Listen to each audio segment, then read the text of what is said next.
Yes. Okay, you can start letting people in now. I'm going to press play on the recording. Okay, it's recording. I don't have to do anything there. Yep, text me if you need anything.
So, Rudy, I made you a co-host. Awesome. Thank you.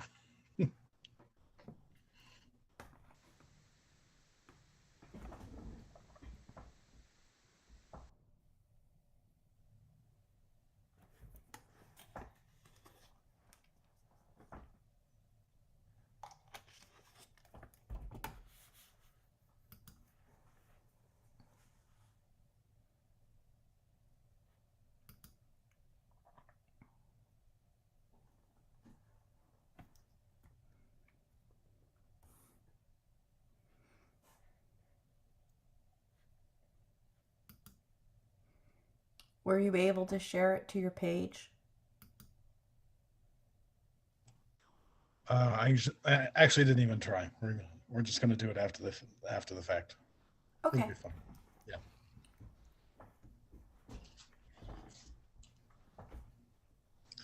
I see lots of folks who I invited on who are showing up, which I'm thrilled to. Hi, everyone. That's awesome. Yeah.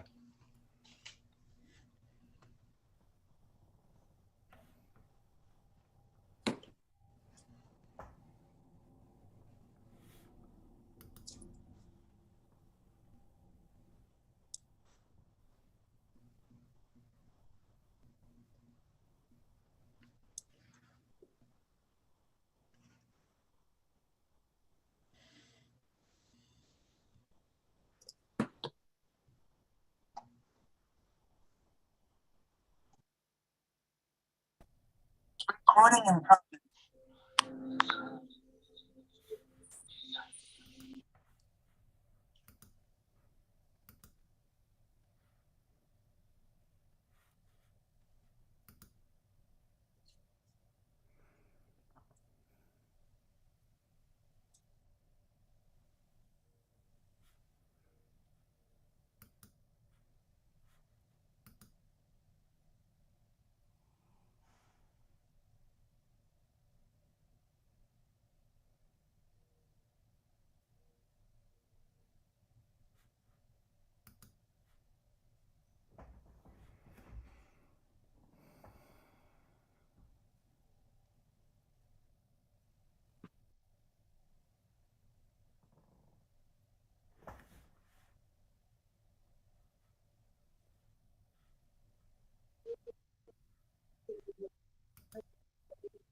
recording progress.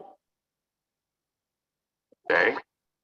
Folks, as you get in, Topics if TBD. you can just Usually those are very fluid and not as structured, so I may not have any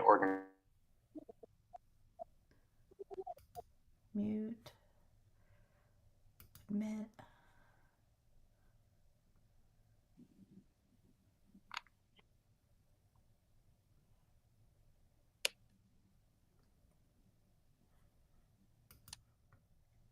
Okay.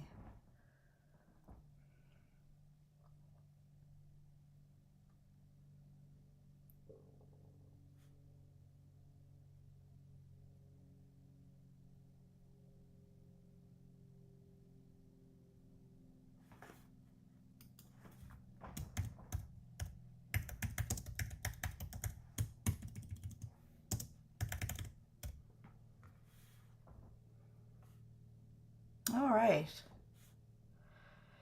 So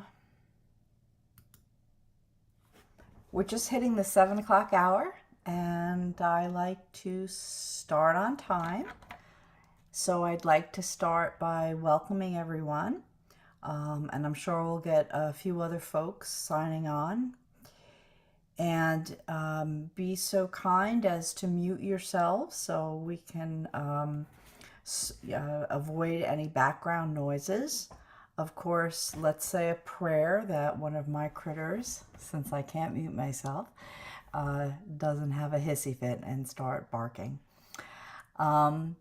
Tonight, well, first of all, let me introduce myself. I see a lot of Rudy's followers. Thank you so much for taking the time to come on. I see some folks that I know as well. My name is Winterbrook, and I'm a psychic medium down on Long Island. Also a healer, trance medium, and developing physical medium. I like to have a show once a month using the Zoom format and bring on my colleagues. And I've known Rudy for a couple of years. He and his late husband took pity on my daughter and I when we were up in Lilydale. And it was just the two of us. I was teaching and she was too young to stay home alone. So they would invite us to join them for dinner, etc. And it was quite lovely.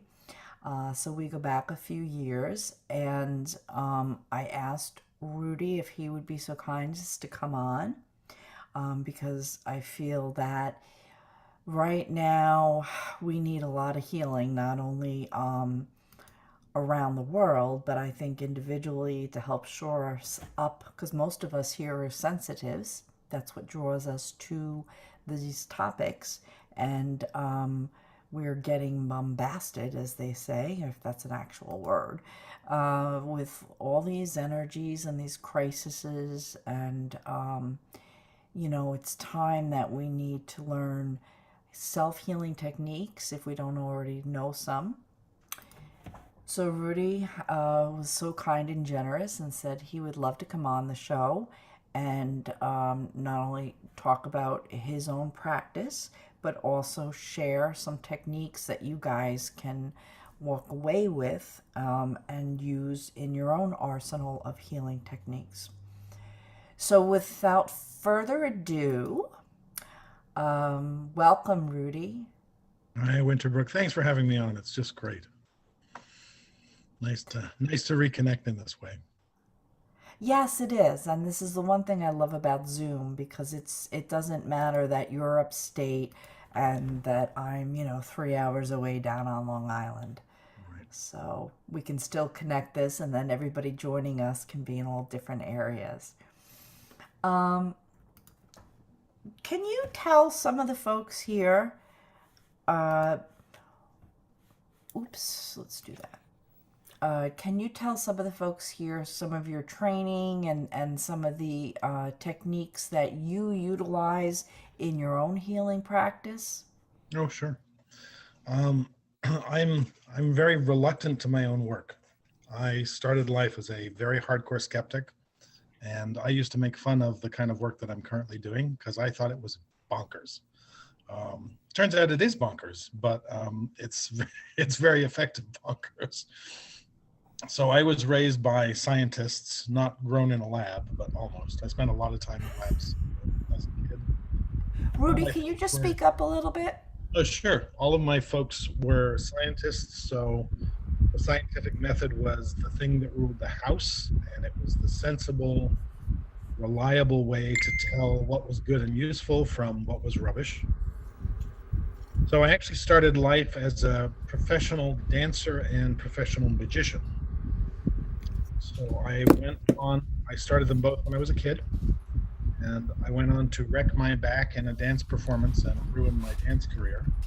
And my magic career kept me going for many, many years. And if you're ever struggling with insomnia at 3 in the morning, if you look me up on YouTube and go several pages down, you'll see me doing card tricks in a suit, something no one ever sees these days. And I guarantee you they will make you sleepy and they will put you directly unconscious. So there's your first insomnia fix. Okay, guys, I'm just going to ask anybody who's not muted to make sure you're muted. I'm hearing giggles, which is great, but It is great. It must be me. Mute. There we go. So because I wrecked my back, I needed to fix it. I was a broke dancer living in Toronto, and a friend of mine, I'd gone to a doctor. I didn't really have good bodywork care because I didn't have any money and I didn't know that such a thing existed. So I spent a couple of weeks on muscle relaxants and I went, oh, well, that's interesting. Now what? I still have an aching back that is a mess. So a friend of mine said, well, I know this lady who rents empty office space and takes groups of people and makes them roll around in slow motion on the floor for 3 hours. And I'm thinking to myself, I am going to get kidnapped. But then he said the magic words, which were, and the classes are $10. I said, I'm in. That was about that's what I could deal with. So as it turns out, this crazy lady who had us rolling around in slow motion was a wonderful Feldenkrais practitioner. And she performed incredible magic, teaching us how to move our limbs slowly to reset our brains to help our pain. And to this day, Feldenkrais is not very well known, sadly, but it is a magical approach to body work that you can have done on you, which is delicious. But you can also roll around yourself and do it as self-care. And to this day, I still use it for some of my own self-care because it really it got me from crawling around on all fours, angrily crying in my apartment to up and functional. It was transformative for me. So I quickly discovered that I needed to know everything there was about bodywork immediately, and I had to go study and learn and eventually teach most forms of bodywork out there. I became what I fondly refer to as a complete bodywork whore. I would get on a table, I'd try any techniques. I'm still open to all of it. It's all great stuff. And then my sneaky husband, years down the road, introduced me to some underground people in Manhattan who could do what I could do as a bodywork hands-on expert. I became pretty expert. He had me watch people who could do what I could do, but they did it at a distance faster than I could do it. And that completely upset the apple cart for me. It blew my mind. It challenged everything I believed about what was sensible and scientific. And I very, very, very slowly and begrudgingly, inch by inch, transferred my hands-on practice over the course of many years to a more remote practice. I've worked remotely only and exclusively for years. And that allows me to work on people and animals, one of my favorite things, around the world so that I don't have to physically be there. And I'm actually more effective at a distance than I am in person, and I'm pretty damn effective in person because I put in so much study time. So really we have my husband to blame for cracking open the vase and introducing me to the land of woo-woo. And he was very smart. He showed me the magical stuff, the magical people who were, and don't get me wrong, these people were nuts. They were the head of the tinfoil hat brigade. We're talking Manhattan in the 80s in the underground. So they were out of bounds. That's so funny you say that because I actually went on a radio show once. I had to go to this, they broadcast out of a trailer in a you rent it place. And I walk in the door and they're all wearing tinfoil hats. Right? It's like, okay. Yeah, people think we're making that up. That was like a legit thing. People were sitting in pyramids with tinfoil hats, like, oh my God. I So didn't, it didn't make the connection because back in the 80s, I was not in this world. mhm. I was going off to Boston College and then law school. There you go. So, yeah, That's I a perfect went kind of from, spiritual revenge, isn't it? It's like yeah, let's derail the sensible ones. Yeah. yes. So I understand where you said that you went from one world to another world. I was, because what I tell people is I haven't gone too far. As an attorney, I help people write their wills and trusts and wrap up the affairs of the dead. As a medium, I wrap up the affairs of the dead. So I just handle it from a different angle. But That's wonderful. yeah, it is a big jump to go from corporate Yes. thinking, the way they think to metaphysical. Yeah. It can be a little scary sometimes. So that's really fascinating. And now you're using your remote healing Mhm. to this day, Right. and where how can people reach you if they wanted to experience or try it? Sure. The best way to reach me is always to sign up for my private newsletter through any of the three main sites I have. I should have one site. I have three, and all the web addresses are too long. But here we go. They are rudyhunter.com. That's me. And then there's huntershealingcalls.com. And then there's also the ashworkerstrainинghub.com. And if all that is too many .coms, because it is too many .coms, folks can just punch me up in YouTube. I'll pop up there, and everything is designed like a Hansel and Gretel trail to lead you back to the site so that you can get on my list. I I get a lot of flack from peers saying that I give too much good stuff away for free, but I don't care. It's my pleasure and delight because, as you rightly point out, not only do we all need that, but we need it at 3 in the morning. And there are times in history, now is one of them, where we all need it. We all know we are all suffering, and we all know people who are suffering. So there's no shortage of this need to have tools and techniques and crutches to lean into while we're getting our sea legs back under us, because we all struggle. And if you look around over the last bunch of years, you'll go, huh, it's not just me that is feeling weepy and angry and upset and out of control and nuts.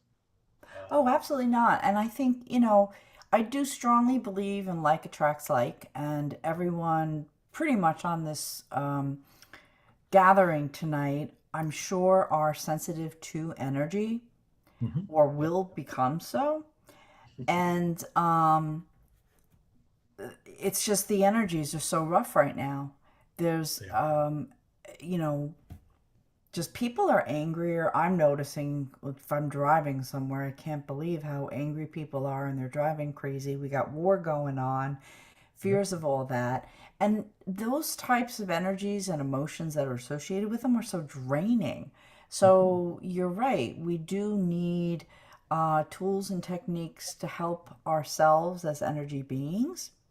Yep. And it doesn't take away from working practitioners. I kind of concur with you. I know some of those practitioners that say, "Oh, stop giving it away," right? Because the fact is, we're still going to want our one-on-ones, etc. So, as we're parlaying into this, do you can you perhaps talk about one of the techniques? Sure. Maybe like helping another, and we were talking about that before the show. Yeah. There's there's a very subtle, powerful idea in most healing techniques, and that is that when we work on somebody else, we work on a cat, a dog, your mother-in-law, your neighbor, the UPS driver, whoever it is that we work on, we are always, even though our heart is focused on helping that person or that animal, we're always receiving the work first. So the line is the work comes through us as a channel or as a vessel or a vehicle to be help the other person or animal light up. So when we're giving a treatment, or we're doing prayer work, or we're doing energetic work, and I'm going to teach folks tonight some neat short stuff, you're getting the benefit of it as it's in real time as you're doing it. This is why we feel better. Well, this is one of the reasons we feel better when we help another. It's not just that we're in gratitude, we're in charity, we have an open heart, we get a chance to express our love. All of those things are always true when we're working with somebody else. But that cannot be expressed through a heart that is closed and hardened and tight and defending against the world. So it's a sneaky backdoor way to open us up to be more loving by having more healing energy running through our system. That's a major reason that we feel good when we help. I mean, there's lots of great reasons why that's true. One of the best things to do when we are not in the mood to help somebody is to go help somebody. Because of that very function. It works in both directions, or it works in neither. So if you're cranky and grumpy and you feel yourself pulling away from the world, like I'm the only one that ever happens to, and you're noticing, it's like, I'm like, I want to like hide in my place and drink coffee and watch Netflix until I'm dead. One of those moods. That's a really good time to notice that it's time to go work on a dog, which is always my first maneuver, or work on your family, or work on a stranger. Strangers are usually better than family.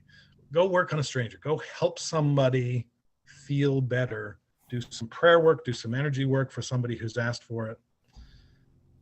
And in literally a couple of minutes, that starts to change the whole dynamic in you, because it has to come through you, and in that person or animal. But let me give you some fiendishly simple approaches. I am extremely opinionated about, and I'll tell you in advance, don't bother me sending emails about this, because I won't ever back down from it. I believe, and I'm not the only healing teacher there is, and lots of people believe other stuff, and that's fine. I believe that if you want to help somebody, you must have their direct, conscious, verbal permission. There are no exceptions. And the only exceptions that there are when someone is incapacitated, unable to speak or acknowledge. And in which case you go to the legal guardian and get their permission or not.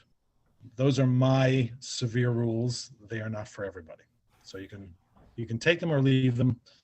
The reason that you ask for permission is the same reason that you ask for permission to serve people a piece of cake, or to put food in someone's mouth. It would be pretty rude if you walked up to a stranger with a piece of cake without asking them and shoved that cake in their mouth. Cake is good. Everyone loves cake. But it's really creepy if you approach a stranger and try and shove cake in their mouth. It's my personal opinion that if you don't ask permission, you're shoving cake in a stranger's mouth. I will leave that. You can email me later. So as long as you have permission to help somebody, you can go for it and do fancy techniques, simple techniques. I'm going to teach you some of the sneakiest, shortest techniques right now that will make a massive difference, because you're going to stay out of content. And by content, I mean you're going to stay out of trying to fix or change an issue for someone, and you're still going to help them. So let me teach you a couple of things, and I'll tell you what I mean specifically. So the first thing is one of the largest forces that exists is life itself. I'll say that again. One of the largest forces that exists is life itself. Life is what makes the flowers bloom. It's what what makes puppies grow. It's what makes scars heal. It's what makes people feel and get better. No life, no healing. So one of the ways you can harness life really easily is by, I know it sounds crazy, but welcome to crazy, is if you trace the number 18 over something that needs more life. I'll say that again. You trace the number 18 over something that needs more life. So let's take a really easy example. Let's say your shoulder is aching. You've rubbed liniment on it, you stretch it, you've had somebody pop it, you've tried a brace, you've taken a pill, and some of those things may or may not have helped a lot. Maybe they've helped 50%, but you still got 50% of an achy shoulder. You have nothing to lose, so you're going to try this crazy suggestion. While I demonstrate this, you might want to pick a part on your body that you can reach easily and do this with me because it's really fun. My left shoulder happens to be a little achy, which is why it came up. So I'm going to write the number 18 with a couple of fingers in the air fairly quickly over the achy part. So I recommend, so that I'm not the only lunatic on here doing this, that you pick a body part that feels a little achy or uncomfortable and do this with me. Do it for 30 seconds. And then at the end of 30 seconds, you're going to reassess, and one of three things will have happened. Nothing will have happened. It'll be totally better, or it'll be a little better than it was on the way to getting better. So nothing, a little, or a lot. And for me, it's about halfway there. So if it's already solved, you're done. If nothing's happened, I'd give it another whirl just to be sure. Or if it's somewhere in the middle, you just do it again. And while I'm doing this, I'm going to tell you why the number 18. The Hebrew letter Chai is for life. That is the number 18. Don't ask me why it works, but it's an invocation of life itself. And I'll give you another way to do this if you don't like that reference or you don't want to be seen doing this weirdness on the bus on the way home, because sometimes we look crazy. I don't mind, but Yeah, but sometimes in this day and age, that's not such a bad thing. People won't bother right? you. Yeah, exactly. It'll get you to the front of the checkout line much faster. Yeah. So check it again. I mean, for me, now I'm done. There's a little more warmth, which means there's a little more blood flow there. But I can do this all day. You have to try it on yourself to see if it's effective for you and how effective it is, because that took all of about, 2.5 minutes? And I didn't have to take any pills or do any stretches or do anything crazier than tracing this. I don't know about the rest of you, but I had an area in my body that was bothering me, and I just tried it, and Rudy, it worked. Thank you. Yay. Yeah, it's Super. pretty out of bounds. There's another way to do this that takes a little more concentration. I tend not to like things that take a lot of concentration. I like the easiest possible approach myself. But if you're in the mood for this, it's also very interesting. Pick a different part of yourself. Let's move away from stiffness or discomfort, because everyone thinks that if you're going to do self-healing, you have to be in pain. Self-healing is wonderful if you're in pain. It's more wonderful if you pick an under-functioning part or system in your body that you'd like to have work better and work to enhance that. So what you do for this is you pick a system that's like, it doesn't feel the greatest, and you want it to be stronger, better, more stable. And then you repeat silently to yourself the word life, because that's what we're invoking. We're invoking life itself. And mentally, I want you to do nothing else other than that, which means in your head, you don't go life, the great creator, or life like the Old Testament, or life from the Middle East. There's no qualifier about life. So it's only the word you're repeating. So it's a clean invocation. It's unmuddied by the mind. So you basically chant life for however many few minutes you've got into the system that you want better. I normally do this, waiting for the kettle to boil in between moments. And over the course of a day or a few days, you can build up systems in your body by invoking more life running through them. And this is a very simple way to do that. And as long as you stay out of dogma, it's clean.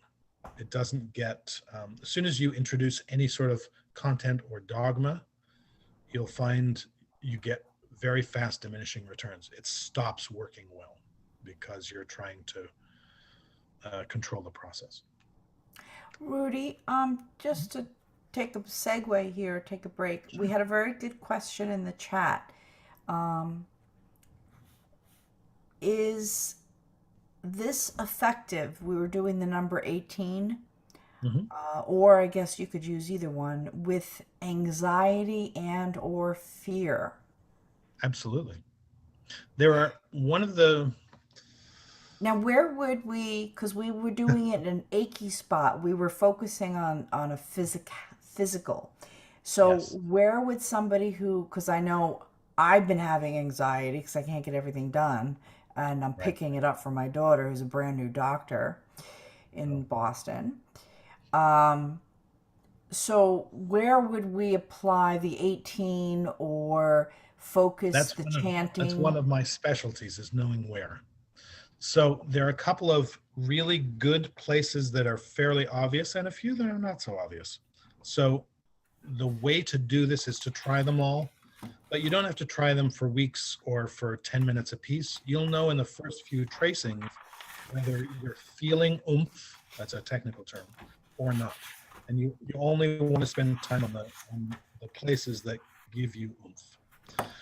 Heart's a usual obvious place. If you are a spectacular anxious person, as I used to be way back when, that is often too much. Depends on the level and kind of your anxiety, but it's worth trying because a lot of anxiety is based in the heart itself.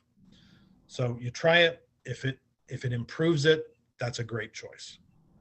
A way to soften that is to work at the back of the heart, which is a different entry point into the heart.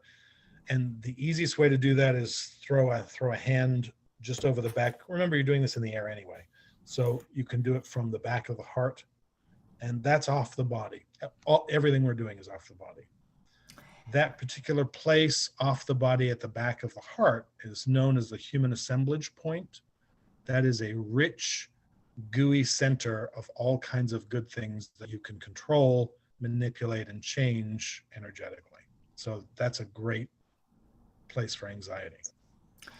Okay, so let me ask you this then. To segue off of that question, I can't move my hand back there. I'm not, all right.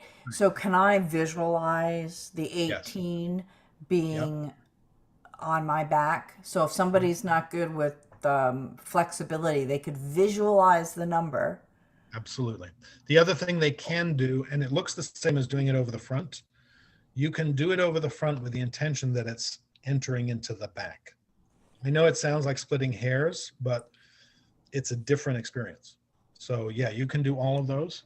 And I want to talk about fear because fear is the base emotion from which every negative emotion comes from. There's no exceptions to that. If you track it down and track it down and track down and track it down, fear is always the base of the negative emotion. So there are 4 powerful places to go after your fear. And conveniently, they're stacked one on top of the other. Your adrenals and your kidneys. These places in your lower back, I always tell folks the easiest way to find your kidneys is imagine that you're driving on a hot summer day past a bus stop and somebody's been working all day long in that heat and they're exhausted. They are naturally standing with their hands on their lower back over their kidneys. They don't realize it, but what they're trying to do is they're trying to recharge themselves. That's how you find your kidneys. It's the soft, gooey spot where your hands fit beautifully at the base of your rib cage. And you don't have to be perfectly on them because your adrenals sit on top of your kidneys. They are a pulsing area. And when we are scared, they are in hyper drive almost all the time. This is a great place to simultaneously, if you want, that's how I do it. You can do it one side at a time. To draw 18s, or just put your hands on your kidneys and visualize 18s under each hand. That has a massive effect on your adrenaline immediately, and then it balances out the pathways that carry fear out of the body. These are ancient Asian mapped pathways, the meridian system. And if you don't know what to do and you're just overwhelmed, this is a great choice. You can actually put your hands at your lower back. If you sit back on a chair, I don't care if you watch TV. I mean, you can't get more unspiritual than that. But you can actually work on resetting your system. Visualize for a few minutes. There's 18s under each hand. Watch a TV show, but leave your hands there. You'll find that by the time your show is over, you will feel remarkably better. And often it happens much more quickly than that. And if you're not in the mood for positions, or you can't get your shoulders back there, or for whatever reason, you can do the same thing. You can go from the front and imagine that it's going through to your kidneys, or you can just imagine the 18s being embossed on the kidneys, or you can do the same thing, the invocation of life. Very good. Now, we had a question, and I know I'm skipping a few, so don't worry, I'll go back. But this is with the 18s. Linda was asking, how is this different from crazy eights or magic eights, which is apparently something that you've taught on your site? Yeah, I built an entire sub-site. There's a Tibetan healing system that is based on figure eights. And I knew someone was going to ask this, and I meant to look up the proper name of the website because I can never remember. If you punch into Google Rudy Hunter Sacred Eights, it'll pop up. It's very similar, but it is different. This is not Tibetan specifically, but the function of the eight is the same. You can use just figure eights, and there's a whole website that's all free with neat tools of how to use that for yourself and for animals, and how to do basically a kind of psychic surgery using just eights. But that takes a little more explaining. The 18s are a specific invocation of life, which means if you are a gardener, I am not, and you have a droopy plant, you can either with hands or with intention. I mean, I'll do it with hands, why not? You can invoke life itself into the plant more fully. And it's a really good demonstration for our brain that thinks, part of our brain thinks this is nonsense. I mean, we're functional adults. Part of us thinks this is crazy. Even if it works, we still think it's crazy. So if you revive a plant by invoking life, it's very hard to scoot around that in your brain because you will have seen the effect so clearly. And as you know, plants like to be talked to, sung to. They are very responsive. Same with animals. So I do a tremendous amount of work in animal refuges and rescues where all the animals coming in the door have a horrendous history. So I work with fear in those animals. I work with a lot of fear biters, dogs specifically. So I have really good neck recoil because I usually work on a dog's rump first. They usually put their hips in my hands as soon as they meet me. It's I don't know. It's a thing they do. It's just like, oh, it's the hip dude. It's like, boom, here you go. But a dog with that kind of traumatic history often will be a very reflexive fear biter, and they will go for your face. So I do this really fast.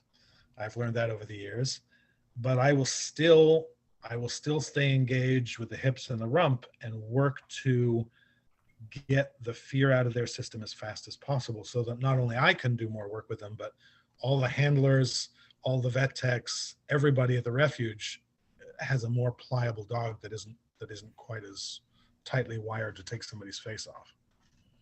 That's so kind. It's very good. As you know, I like to volunteer for some of the rescues as well. I know, I love the work.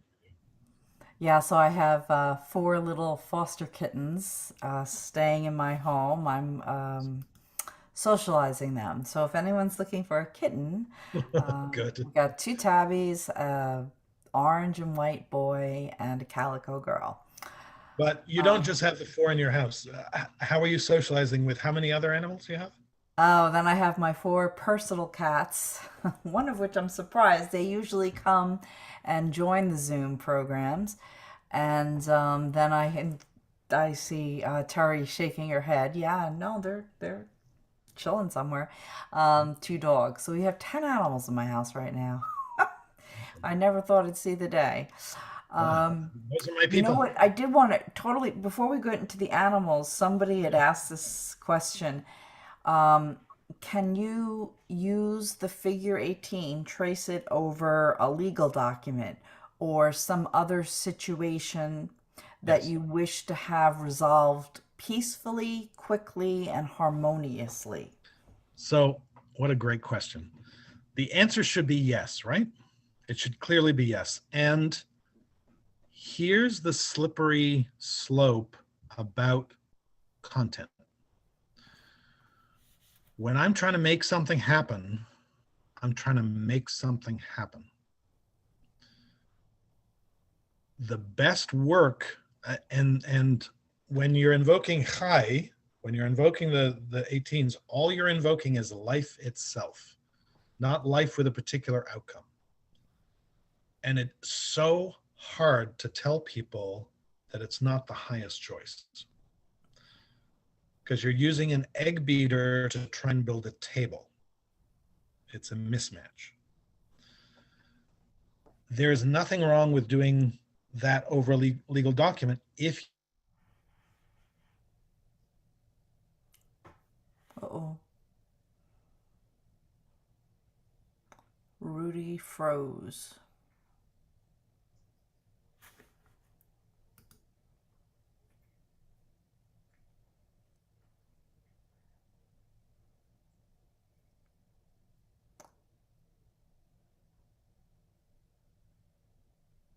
Okay, so I'm sure he realizes he's frozen and will probably sign in again. So stay tuned, stay with us. Um, okay, SJ, Sarah James is suggesting the one thing you can't do is wave your hands a lot. Um, I'm not sure if, yeah, he's out and he'll probably be signing in a second. I use my hands a lot, but his connection in the woods, as beautiful the woods may be, is not the strongest. So it was been holding up pretty good.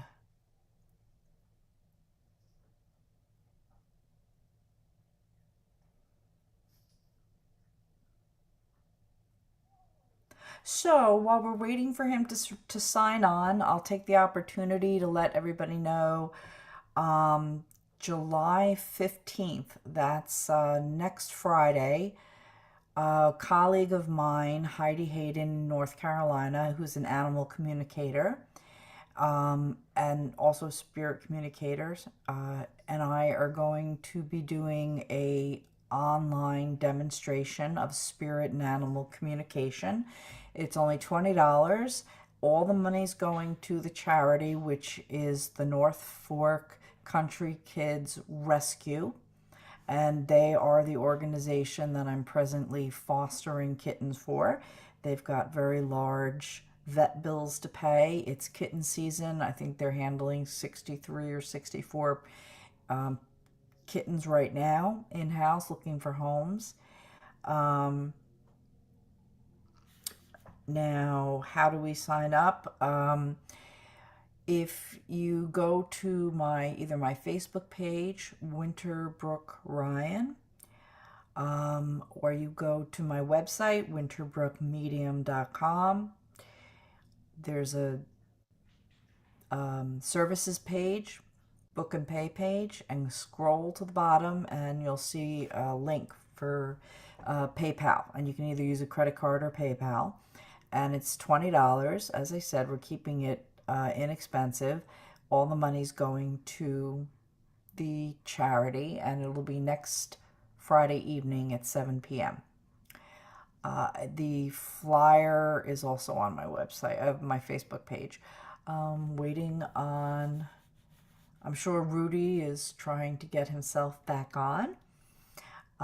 So other events coming up for me, I will be teaching mediumship and trance up at Lilydale on August, here he comes, August 12th and 13th. And I would love to have you join me. If you can't travel to Lilydale, then and you'd be interested, hey, I would encourage you to sign up online, because they'll be doing it Zoom and in person.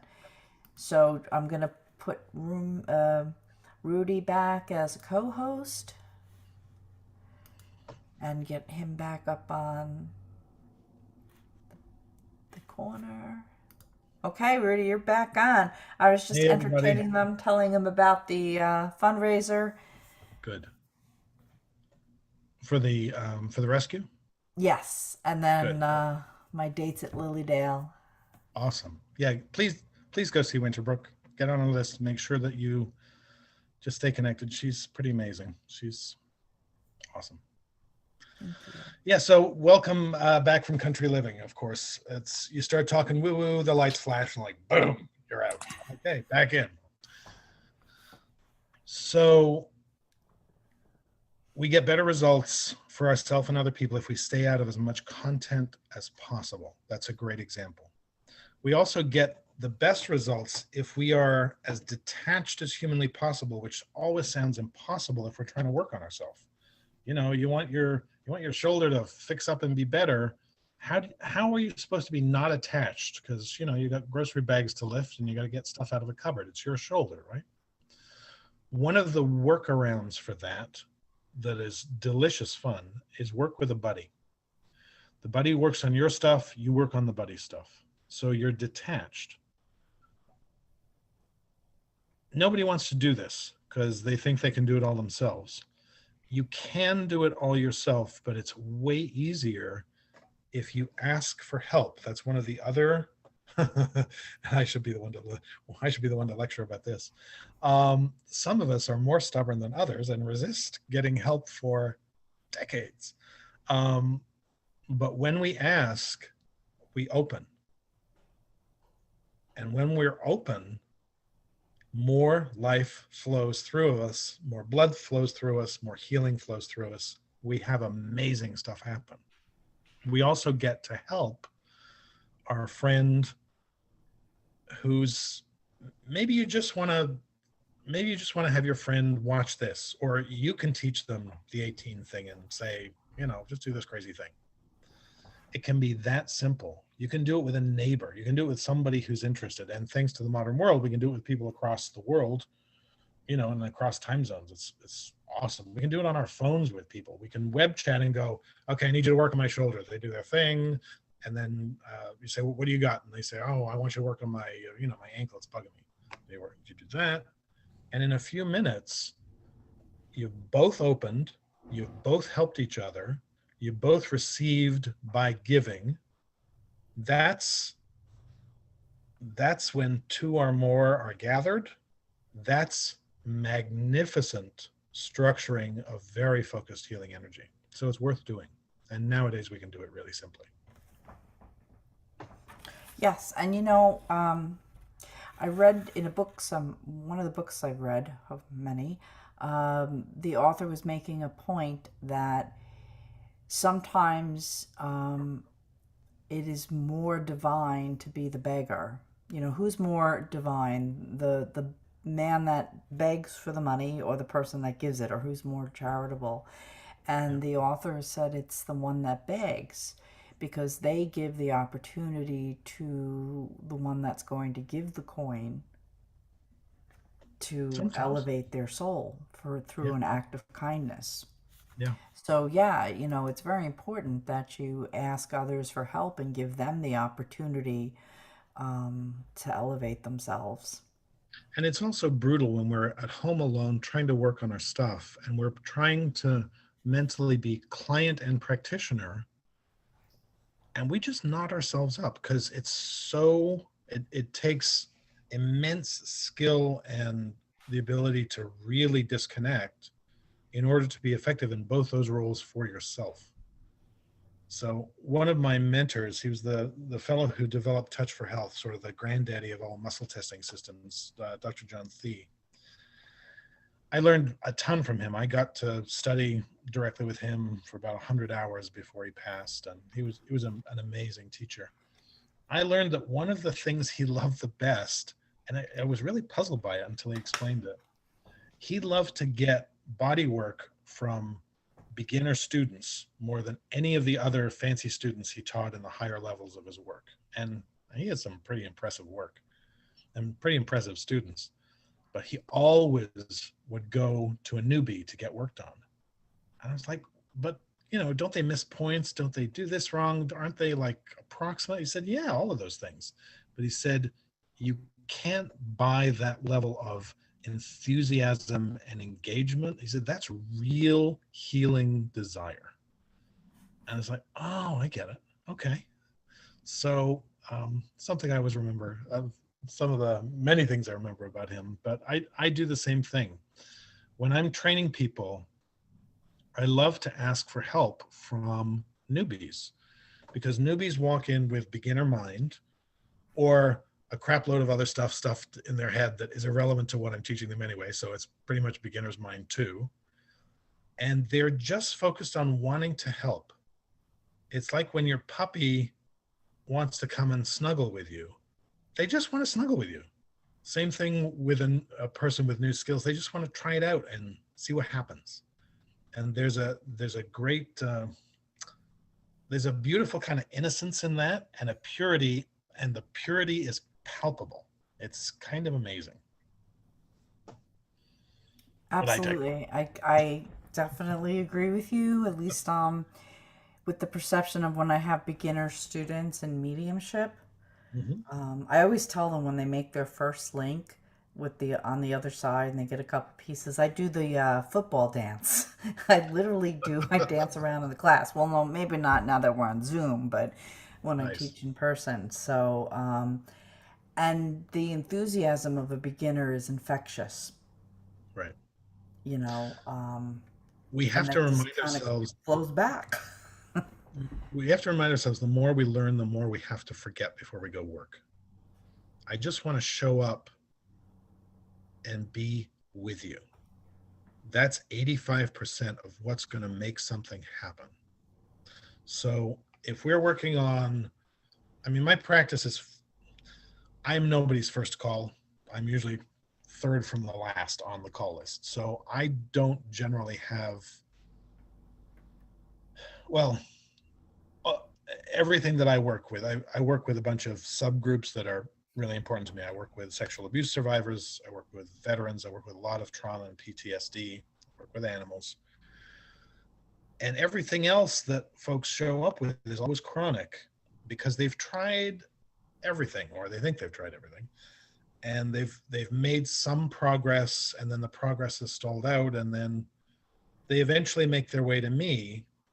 And the longer I'm in practice, and I've been in practice now for years. I've been in practice for a You're very gonna long date yourself. time. Well, I was doing the math actually this weekend. I was like, oh God, I've nearly been in practice 40 years, which is horrifying. Anyway, it's been a long time. So the longer I'm in practice, the more I realize one of my big jobs is to be with that person and to be as open and empty as possible and still lead them out of where they're stuck. But it's the showing up that's the big maneuver. And I do my best to show up as beginner mind as possible. There's a lot of stuff crammed in my head over the years, but I do my best. Oh, I'm sure you do. He's such a kind soul. Thanks. But let me go over these and see if there's any other questions that we may have Sure. missed from I'm those sure we can. that have joined us. Okay, so iPhone Voss was wondering how many, using the 18 Mhm. healing approach, how many times do we have to draw the 18s over something? A plant, a person? I just do it a bunch. And by a bunch, I mean I do it until I get bored or my wrists get achy. So it's somewhere under a minute or two. You don't have to be relentless with it, because that won't, ironically, that won't give you more life. You're invoking life, and life comes. So you're not you're not putting life itself on a resuscitation machine. You're just inviting it in. That's the function of how that works. So I do it a bit at the beginning. If I've drifted really far, I'll do it again a few more times. But the powers that be know what's going on. The larger part of who we are is watching what we're doing and going, oh, we're invoking life. I get it. Let's do that. So we don't actually have to over explain to the powers that be that this is what we're doing. That's pretty clear. There's another way to do this for those of you who are super visual.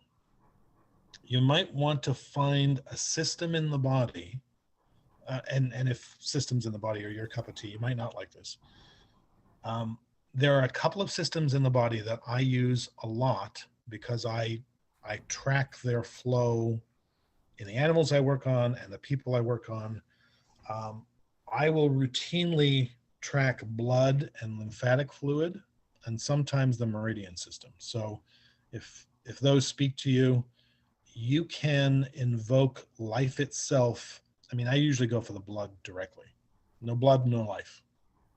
More life in the blood, more life in the life. I mean, it's really simple. It's like that's bargain basement, you know, not healthy blood, your life's in jeopardy. Healthy blood, your life is strong. It's it's that simple. So if I can find a place in the body that's either issue specific, well, here, let me give you an example. So let's say there's a wound or an injury. So somebody's had a car accident, or they busted a part of their body, or something's on the mend. Let's take a knee as an example. We want more life. We want more blood flowing through the knee all around it in 360 degrees, up, down, sideways, every direction. So that's going to be the focus, and that's very easy. But let's take something that isn't quite as obvious. I mean, because the knee was the site of the problem. Let's say we have a systemic problem where someone, I will frequently do this with people who are very low energy or who are fighting, I mean, I hate to be topical, but who are fighting infections, do your own math. Or folks who have long-term low-grade infection fighting that they can't muster enough life to conquer, so it's still debilitating them. There's a whole class of disorders there that if you can build the blood, they will make it over that hump, and their immunity will be strong enough to start battling properly the way we are designed. The problem is you got a lot of blood in your system. Where do you focus? I'll give you a tip that I use because nobody else I know does this. The jugular veins on either side, please do not poke at them, are here and here. They are extremely well situated because all the blood in the body flows through them quickly. They're the connection between the head and the heart mechanically, and the head and the torso mechanically as well. And when you influence that area, you normally get a very pronounced uptick in immediate energy, so the person knows something has happened. Now, I will do this with animals that are sluggish and trying to recover, because you can see very clearly with them, they're fighting to get to a kind of overcoming line. And if you do it on the jugulars in animals, you can often see it immediately. They will start to rally dramatically. So it's a little like an extra cup of coffee, but it pushes the blood safely through the carotids, and importantly, hands off. Never touch a carotid artery, ever. Please don't do that. So you can do that in the air. You can do it on both sides or one. With a dog who I'm already working on the hips, I will frequently just reach up and do it on the sides of the neck in the air. If you're visiting somebody in the hospital, it's a great gift to give them no matter what's going on. And it will only help because it's pushing more life through two vital centers that control much of blood distribution. And on the lymphatic side of things, I usually do the underarms or the groin. And again, no touching, in the air, and we get the lymph moving. And for both pain, interestingly enough, and for congestion or swelling, the lymphatic system is particularly good. So a couple of tips there. Well, thank you, Rudy. We had a question, a couple of questions actually, so let me rattle them off. Sure. Chari asks, can she use the 18 on her husband to help his dementia? As long as she has his permission to help him, absolutely. And here's how you ask that question. Do you want a hand with that, honey? Once they give you one yes, you're good to go. Or, shall I pray for you? Once you get one yes, you're good to go. Or, can I send you some good thoughts? Once you get a yes, you're good to go. As long as there's permission, yes. Okay. And if she can't get permission for any reason, most people won't do this. They'll just look for permission to not get permission from someone else. But if you're trying to get it from me, what I suggest to folks do if they can't get permission is do it on yourself and watch the environment of your life start to change, including that person. Okay. The second question we have from our audience here is,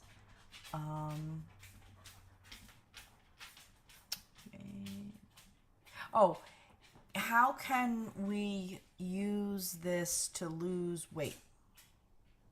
It's a good question. Because obviously if we're overweight, that's affecting our healthy organs, right? Yep. I'm probably not the best person to answer that, having fought with this issue for most of my adult life. When I get into trouble with my own eating and food, I remind myself that on the food side of things, food is a substance, and like every other addictive behavior, it is never, ever the substance that is the perpetrator. It's always the anxiety that's driving the behavior.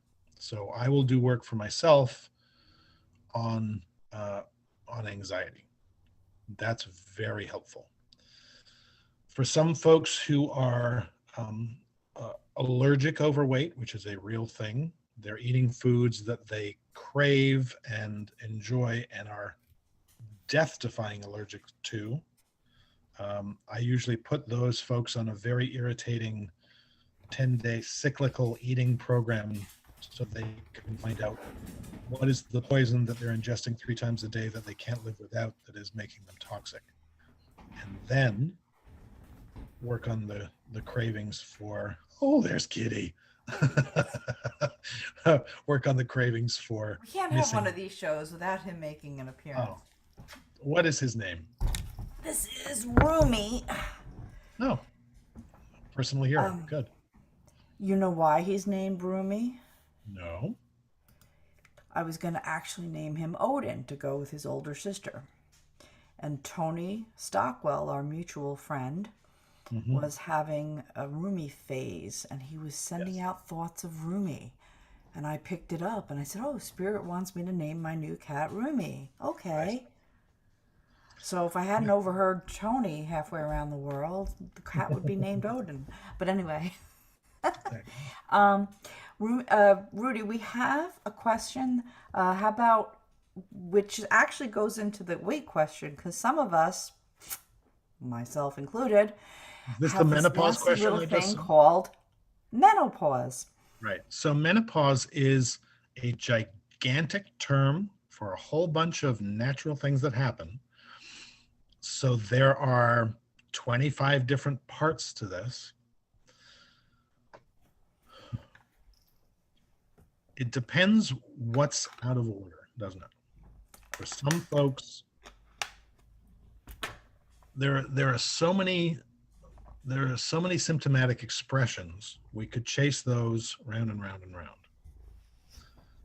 Finding out what's at the heart of each person's individual menopause. I mean, here's my fun menopause story. I had my first hot flash when I was 14.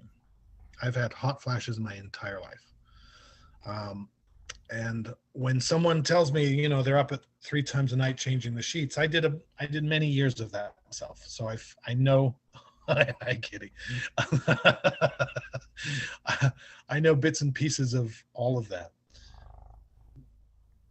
One of the most useful things to move out of the symptomology is a very smartly tailored detox that is slow and methodical, not a 3-day reset your life kind of detox. I'm talking about a deep bowel month-long cleanse to get the terrain sorted out first, to actually find out where the imbalances are, and then you can go after the imbalances themselves.